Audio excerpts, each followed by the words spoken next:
Dacă stai până la finalul videoclipului, o să anunț un giveaway. Mi-a ajuns praful ube. Ube, dacă nu știți ce este, este un cartof dulce din Asia. Când stăteam în Coreea, mama îmi zicea că ei făceau foarte multe prăjituri în legătură cu acest ingredient, fiind ube. Și are un gust în realitate de vanilie. Cei de la Lab Matcha fac latte cu ube, fără cafea. Și astăzi am decis, hai să ne facem un ice latte cu ube. Primul lucru pe care o să fac ubeul cum ar veni, gen matcha normal și da, asta e primul pas. Facem partea pe care o știu cel mai bine, adică cafeaua. Cum știți, îmi fac propriul meu brand de cafea și sincer sunt extrem de excited, n-aveți nicio idee.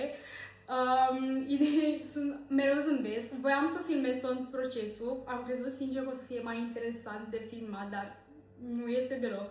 Mai ales că eu nu am o prăjitorie, deci nu pot să vă filmez chiar cum este de zi cu zi procesul de a face o cafea.